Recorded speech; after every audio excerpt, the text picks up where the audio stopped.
Hello, selectors, and welcome back to the Life Burst Podcast, where we're going to talk about the pre-release. We're doing a little Redux video, just a quick one here, to talk about sort of like what numbers have changed since we've done a couple pre-releases now.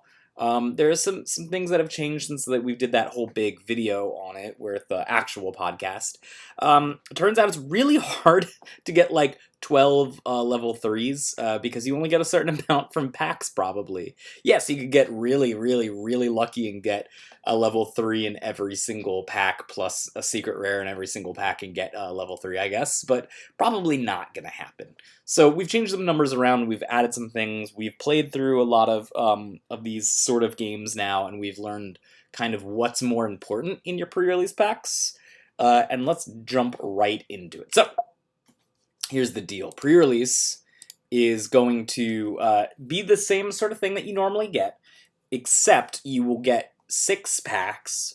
You'll use those packs to build your main deck, and then you'll also get a pre-release kit. Now, the pre-release kit has shown that it stays the same mostly, with a couple different exceptions. Your L-Rig is going to be a random L-Rig from that set, and then your assist line is sometimes a few of the assists, sometimes all of the assists, but generally speaking, they're only going to give you a set assist line that you can work with.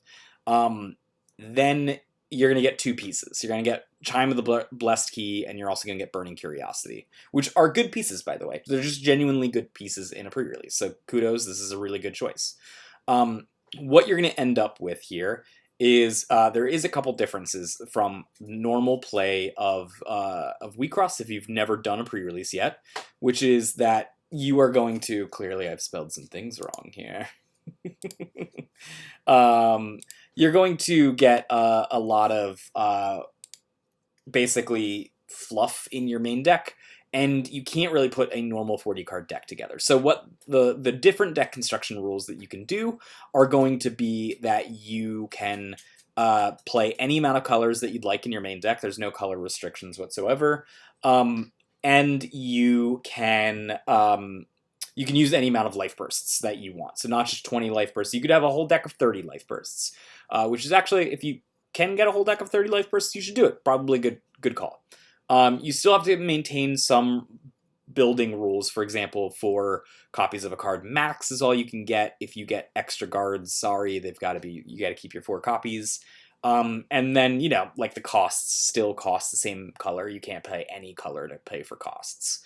So here's what you're going to do. You're going to get your L-Rig deck, and you're going to get your different packs, and you're going to do step 1, which is just build the deck. So you're going to do this basically in 2 steps. I know a lot of people in my comments were saying they were getting overwhelmed by exactly what to do. I'm going to walk you through it. Step 1, you're going to want to organize it. So you open your kit, take your center, and note its color, and then put it aside, right?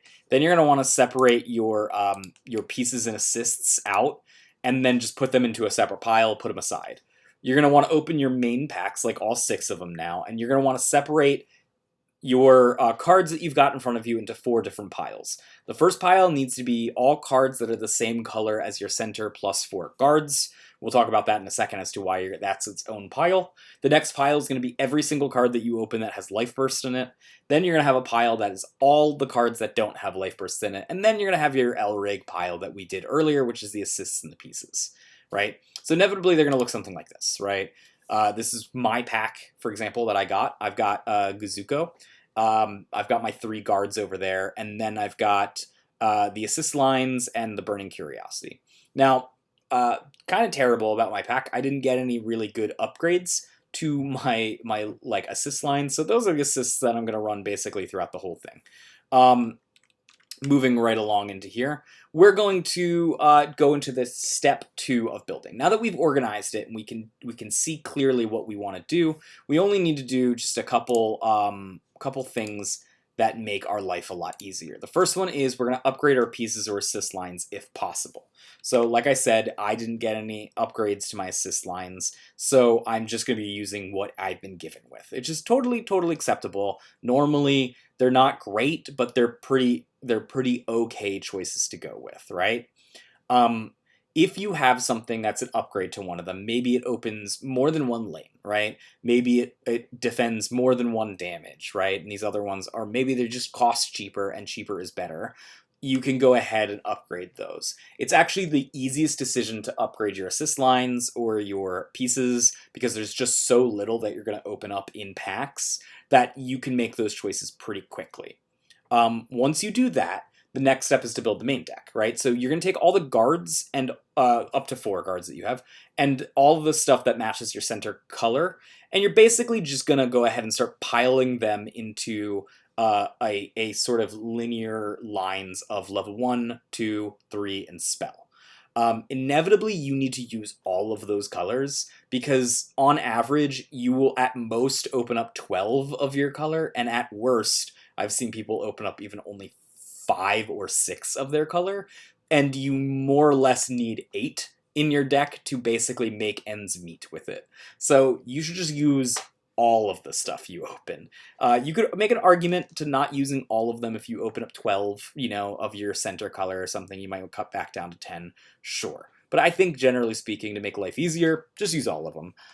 Then you're going to want to fill out the slots with Life Burst. So your level 1 slot, you're going to want at least 12 cards there. Your level 2, because we're not able to fill out a complete level 3 like we'd like, you need to fill out with level 2, because size does actually matter in this format. And you're going to need some Signy that are bigger than your level 1, so you can vanish out the opponent's level 1s. You're going to do about 10 cards there. Then you're really only going to get a certain amount of level 3s. You're going to do 6 to 7 level 3s because that's how many you're going to open. There are some level 3s that you're going to open, and they're just going to be specific cards that are good for what do you call it? They're going to be specifically good for constructed and not really good for sealed. I opened up, for example, something that said, I need to have 2 cards of the same name in order for its effect to go off, which will never happen in sealed. So that's just not great there either. So you're going to try to aim for about 7 cards. Even some level 3s of the vanilla stats, but have 10,000 to 12,000 powers, might be worth it. And then lastly, you're going to probably put in 3 spells. I wouldn't go over 3 spells in this because then you have chances of drawing dead cards, but some amount of spells actually are kind of nice in this deck, because in this format you'll actually have a plethora of enter in the end game, and you'll want to have some kind of sync for it, and spells are good syncs for that.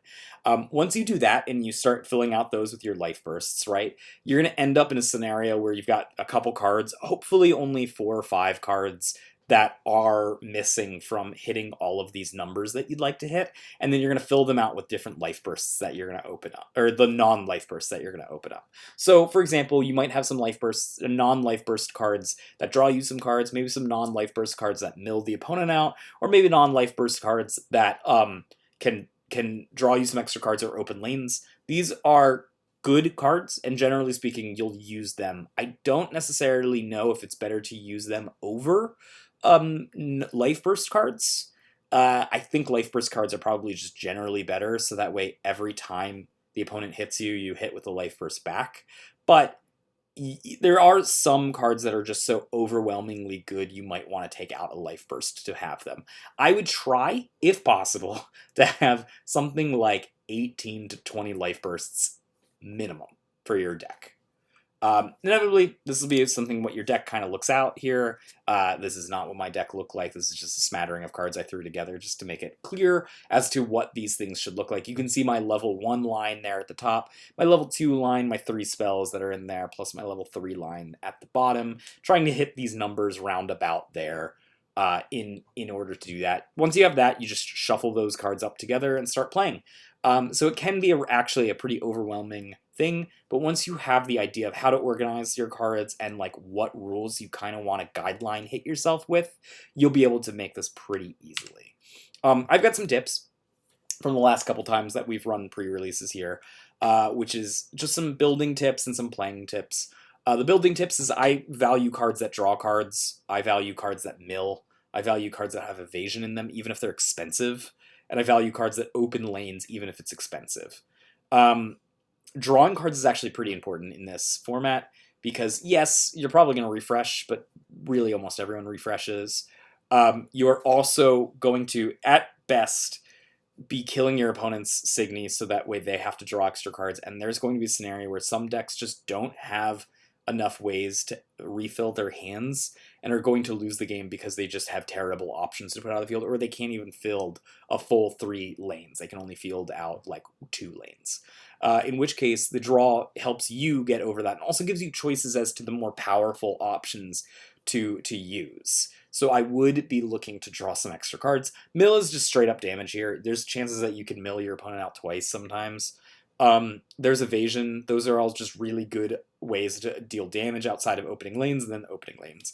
I also value some bursts more than others. At the end, you're always sort of able to fill in a lot of bursts, but sometimes you might get to a good situation where you have some bursts that you have to choose over another, right? Like you only have 10 level 2 slots and you have 15, 12 like bursts. What do you do in that scenario? Well, I value bursts that draw cards more than anything else, because that'll let me get the abilities to open lanes or whatever. I also value things that open lanes. Generally speaking, not upped, because there's enough...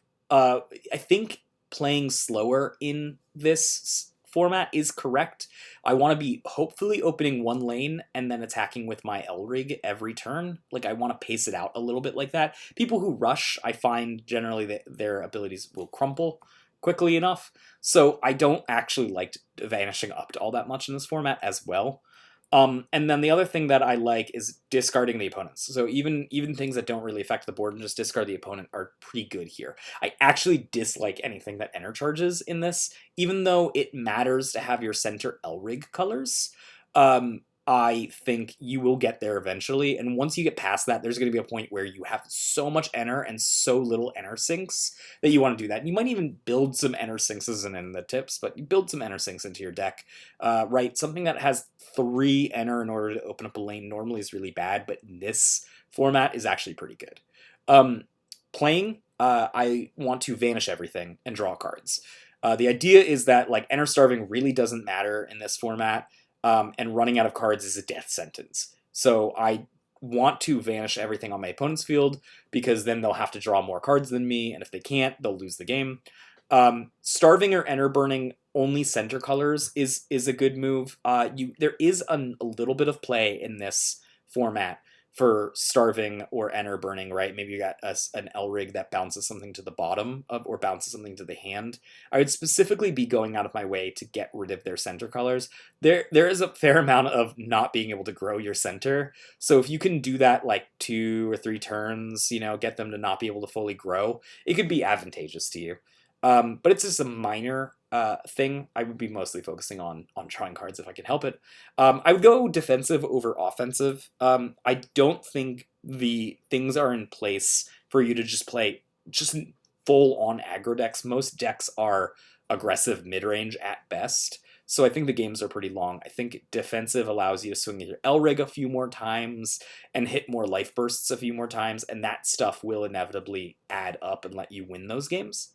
I also want to keep on color like cards from my center in my mulligan. Normally I'm willing to like basically toss away any level 3 that I get, but if my level 3 matches the color of my center, I'm probably just going to keep it and enter it immediately, just because I want the enter, for my grows. It's sometimes so hard to do, especially if you only, like I played one where I only had 7 on color, and it was really difficult, especially because I had effect that cost on color as well from the center. So I really needed to value the colors that I was able to do. Signy size also kind of matters in this format. Like I would be playing a level 2 that's 10,000 power over a level 2 that's 5,000 power and has a pretty okay effect, because vanishing out the opponent's Signy really does matter. And also, if your Signy can't get vanished out, that's 1 less card that you need to draw on your turn in order to fill out your fields. So it is a bit more of an attrition-ish game. Other than that, my only tip is this game is scuffed when you play it as a sealed, and scuffed in the fun way, so just be lighthearted about it. Don't have anything really super serious on the line, and you guys should be pretty alright with this. It's better to laugh at the craziness of this format than cry at how kind of awful it is to play through it a little bit. And just have fun. Have fun is the most part of being sealed. Of playing sealed. Alright, that's it. Have fun, selectors. May you always flip, 1,000 life bursts, because you can build a whole deck of life bursts in this format.